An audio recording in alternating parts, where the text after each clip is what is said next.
मनसे नेते मनीष धुरी अनेक दिवसापासून नॉट रिचेबल होते, नाराज होते, अशी जोरदार चर्चा होती. आज सध्या सुद्धा मनीष धुरी आमच्या सोबत आहे. मनीष भाई, मीडियामध्ये एक बातमी होती की तुम्ही पक्षासोबत नाराजगी आहे तुमची. का नाराजगी होती? तुम्ही राजसाहेबांना एक पत्र पण लिहिलं होतं. काय पत्रात लिहिलं होतं, काय सांगणार?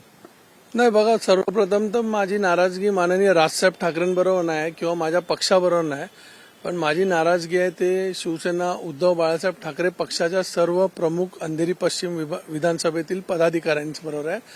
त्याचं कारण असं आहे की आम्ही जो प्रभाग मागितलेला त्या प्रभागात आम्हाला उमेदवारी न देता त्यांचे जे वरिष्ठ विभाग प्रमुख आहेत अनिल परब साहेब, त्यांनी राजसाहेब ठाकरे यांना शब्द देऊन आम्हाला प्रभाग क्रमांक 67 दिलेला आहे.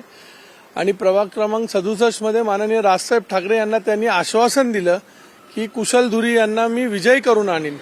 पण ज्या दिवशीपासून उमेदवारी जाहीर झाली आहे, डिक्लेअर झाली आहे, एकही विभागातला विधानसभेमधला एकही त्यांचे वरिष्ठ पदाधिकारी किंवा एकही पदाधिकारी उपशाखाध्यक्ष कोणी प्रचारात सहभागी होत नाही. ते आतापर्यंत तीच परिस्थिती आहे. तर नाराजगी तर बनतेच ना, नाराजगी होणारच. आणि हीच नाराजगी समजा, पण त्या उलट आहे.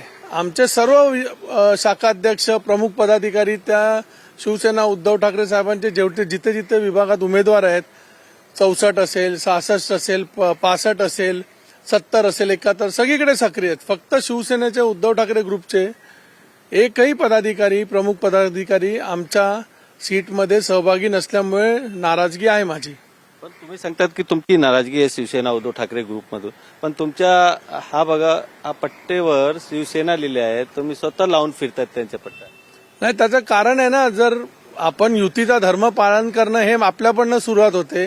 सन्माननीय बाळासाहेब ठाकरे किंवा मातोश्रीचा आदेश आल्यावर युतीचा धर्माचं पालन झालं पाहिजे.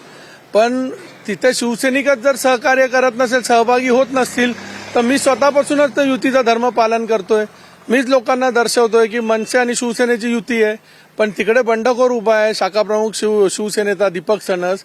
त्यांनी भाजपाची बी टीम बनवून फिरतोय. त्यांनी मोठी सुपारी खाल्ली आहे 3-4 उमेदवार पराजित करायचे. हे माननीय उद्धव साहेबांपर्यंत जायला पाहिजे, माननीय अनिल परब साहेबांपर्यंत जायला पाहिजे. त्यासाठी माझी नाराजगी आहे. पण तुम्ही वरिष्ठ नेत्यांसोबत काही चर्चा केलात का या विषयावर? नाही, मी काल माननीय संजय राऊत साहेबांशी भेट घेतली. त्यांनी माझी समजूत काढली आहे आणि त्यांनी मला आश्वासित केलंय. आणि त्यांनी मला एवढा पण शब्द दिलाय की मी स्वतः येऊन कुशल धुरीच्या कार्यालयाचं उद्घाटन करतो आणि त्यानंतर सगळ्या गोष्टी सुरळीत होईल असं त्यांनी आश्वासन दिले रविवारी. तर रविवारपर्यंत बघू. आणि साहेबांचा आदेश मी राजसाहेब ठाकरे, उद्धवसाहेब ठाकरे आणि संजय राऊत साहेबांचा आदेश पालन करणारा मी शिवसेनेचा किंवा मनसेचा पदाधिकारी आणि आम्ही सगळे तेच कार्यकर्ते, आम्ही त्या आदेशाचं पालन करतोय. पण निवडणुकीच्या फार कमी दिवस आता राहिलेले आहे. जर सोबत आले नाही तर पुढची भूमिका तुमची काय असणार? पुढची भूमिका रविवार नंतर बघू. रविवारी माननीय साहेबांनी राऊत साहेबांनी मला आश्वासन दिलंय. मला त्यांच्यावर पूर्ण भरोसा आहे, कारण शिवसेनेची एक धगधगती तोफ आहे ती. आणि त्यांच्या शब्दाचा मी मान ठेवून मी माझा जो प्रचार माझ्या पक्षाचा आहे, माझ्या उमेदवारांचा आहे, तो आम्ही चालू ठेवलेला आहे. पण तुम्ही जे राजसाहेबांना पत्र लिहिलं होतं, पत्रात काय लिहिलं होतं, काय मागणी खरं केलं होतं? नाही, मी त्या पत्रामध्ये असा उल्लेख केला होता की प्रमुख पदाधिकारी जसं संजय कदम आहे, हा खुलेआम दीपक सणस यांचा प्रचार करतोय. उद्धव बाळासाहेब ठाकरे गटाचा जो बंडखोर आहे त्याच्याबरोबर संजय कदम प्रचार करतायत. पण अनिल परब साहेबांनी मला संजय कदम, अनिल परब साहेबांनी आम्ही असताना मला आश्वासन दिलं आणि ते देखील आमच्या पक्ष प्रमुखांना आश्वासन दिलंय. आणि त्याचं जर पालन होत नसेल तर दुःख आणि खतखत तर होणारच ना. पण काय मॉल काय तुमच्या या वॉर्डामध्ये? कारण कुशल उभे आहेत निवडणुकीत, काय मॉल आहे, काय वाटतं? सध्या माहोल भाजप विरुद्ध मनसे शिवसेना युतीच्या उमेदवारामध्येच आहे. पण भाजपची बी टीम म्हणून दीपक सणस हा जो बंडखोर शाखा प्रमुख आहे, हा भाजपची बी टीम म्हणून अमित साटम तर्फे पुरस्कृत उमेदवार म्हणून प्रचार करतोय. पण वॉर्डाचा मुद्दा काय काम करायचं आहे, काय मुद्दे आहेत? नाही, वॉर्डात अनेक मुद्दे आहेत. जसे काही प्रलंबित कामं राहिलेली आहेत जी यांच्याकडनं पूर्ण झाली नाहीत, पण ह्यांनी नुसते नारळ फोडून ठेवलेत आणि आता त्या मुद्द्यांना पुढे आणायचा प्रयत्न करतोय.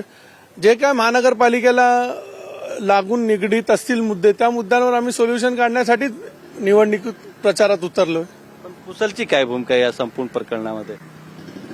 कुशल नाही, कुशल आपला तन मन आणि साहेबांच्या निष्ठेने, माननीय उद्धवसाहेब ठाकरे, माननीय राजसाहेब ठाकरेंच्या आशीर्वादाने त्यांनी प्रचाराचा धडाका लावला आणि ते घरोघरी पोचतायत आणि सर्वसामान्य जनतेला, सर्व शिवसैनिकांना, सर्व मनसैनिकांना आणि जनतेचा आशीर्वाद घेत आहेत आणि अतिशय उत्कृष्ट असा आम्हाला सपोर्ट मिळतो लोकांकडनं, जनतेकडनं आणि ठाकरे बंधूंचा 100% विजय होणार असं मला वाटतंय. एक शेवटचा प्रश्न आहे की तुम्ही अजूनही नाराज आहेत का? आणि जर नाराज आहेत तर जे ठाकरे गटाचे कार्यकर्ते आहेत त्यांना काय तुम्ही आवाहन करणार, काय संदेश? नाही, मी नाराज 100%. माझी त्यांना हात जोडून हीच विनंती राहील की युती धर्माचं पालन करा. सन्माननीय बाळासाहेब ठाकरे, सन्माननीय उद्धवसाहेब ठाकरे यांनी दिलेल्या आदेशाचं पालन आपण करणं गरजेचं आहे.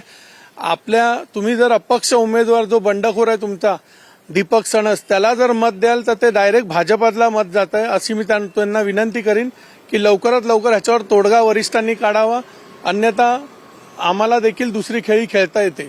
खूप कन्फ्युज आहेत तुमचे वार्डामध्ये, कन्फ्युजन आहेत. जे मतदाता आहे, लोक आहेत, त्यांना काय सांगणार?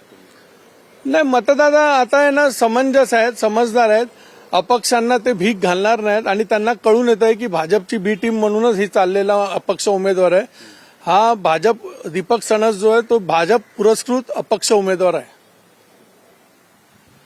Video journalist Rupesh Govind Thakur, TV9 Marathi, Mumbai.